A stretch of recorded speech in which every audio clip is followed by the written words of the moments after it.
We are continuing to follow the 2022 midterms. Last week, we looked at both the Democratic and Republican primary debates in the Pennsylvania Senate race. We will be looking at another debate in that race Wednesday night. I will be streaming. The Republicans, including Mehmet Oz and a bunch of other wackos, are going to be debating, and we'll be covering that live. But today I want to talk a little bit about Georgia. Georgia has a number of interesting races, and they involve significant controversy. In Georgia, you've got the gubernatorial election. That is an important race because of the role that Georgia played in 2020 and could play in 2024 in the election, and who is governor and secretary of state, a very big deal. Marjorie Taylor Greene, at this point, wildly perjuring herself, inciting an insurrection. She is involved in a race for re-election, and there are debates happening there as well.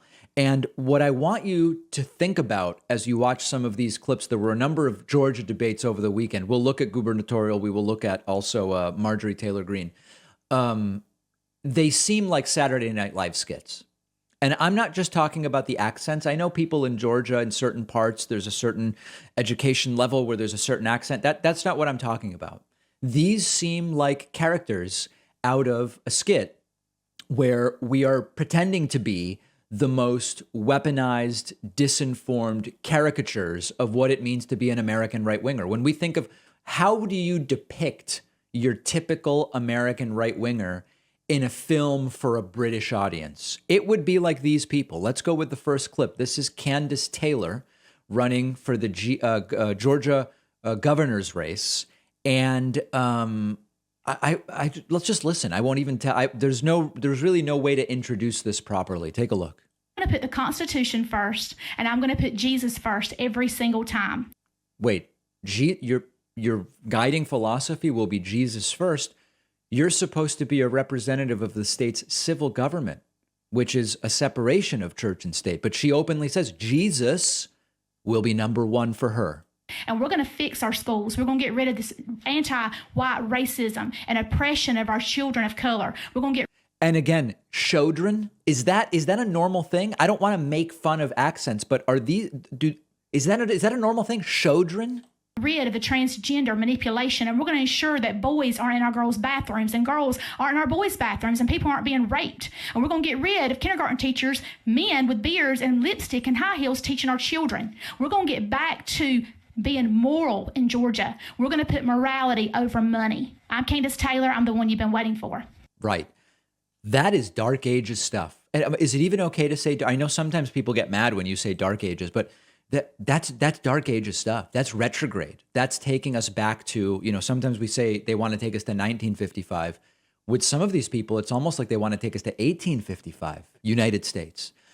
Here's another clip of Candace Taylor talking about what was going on, all of the bad things about schools having been closed for a period of time during the COVID pandemic. You do as governor, what would you push to help address those issues dealing with academics?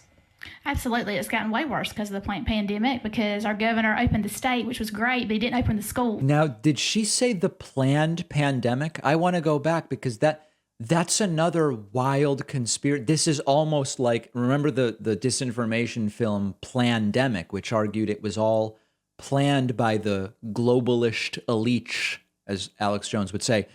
Thinly veiled anti-Semitism, by the way, because those globalist elites happen to be mostly Jewish.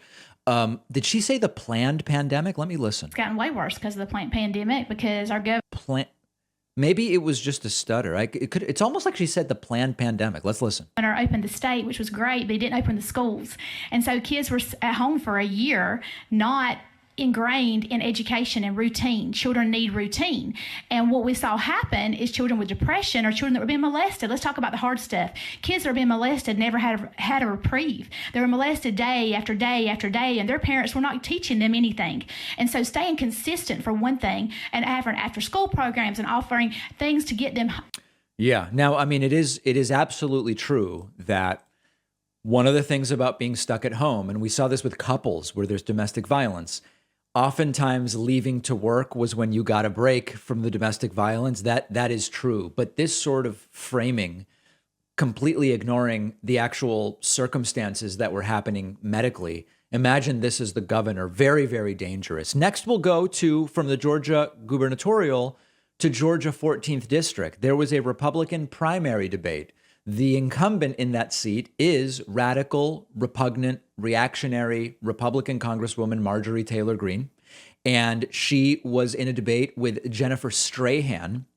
And her behavior was so childish and so absurd that the moderator actually had to cut her mic because she just wouldn't stop talking. Marjorie Taylor Greene would not stop talking. Conservative, it takes courage, it takes bravery to vote no to bills that have poison pills inside of them and things that should never be passed. And that's how the Democrats running Congress, that's how they're writing bills right now. And that is why the voting record I have, I'm very proud of. I also would not support transgender. She doesn't, we don't get a rebuttal. No, you would have voted for the NDAA. You said you would vote for it. No, you're voting for transgender surgeries. Okay. Oh, wow. And then but the relief of the silence when Marjorie Taylor Greene stopped speaking, it's like, when it's like you're at a loud concert and it's just like, wow, this is grating. This is grating. And then all of a sudden it goes silent and you go, wow, the tranquility, sir, of the silence. That is what I experience when Marjorie Taylor Greene stops talking. So that was totally off the rails.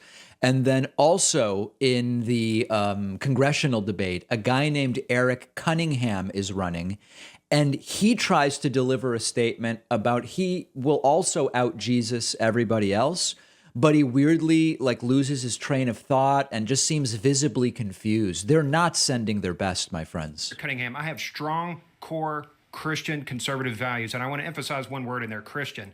It's my faith that brought me into this race, and it's my faith that will lead me when I go to Congress to fight some of the woke, transgender, you name it, agenda that they're trying to force on us. So he seems confused by his own ideas, and of course, at this point, these are just buzzwords. Woke. We're going to fight woke. We're going to fight transgender. We're going to fight Trump now at his rallies saying teachers shouldn't be allowed to teach transgender. Grammatically ambiguous for sure. Morally depraved too. So it's actually the 2022 midterms are ramping up so quickly. It's actually tough to keep track. I also wanted to look at some clips from what's going on in Arizona in some of the primary races there. Some of these primaries are this week, by the way, and we'll talk about that tomorrow, Tuesday. But no shortage of cuckoo for Cocoa Puffs people that unfortunately, I'd love to say these people have no shot, but Marjorie Taylor Greene is in Congress now. So we know they have a shot. Let me know who you're most worried about. You can find me on Twitter at @dpackman.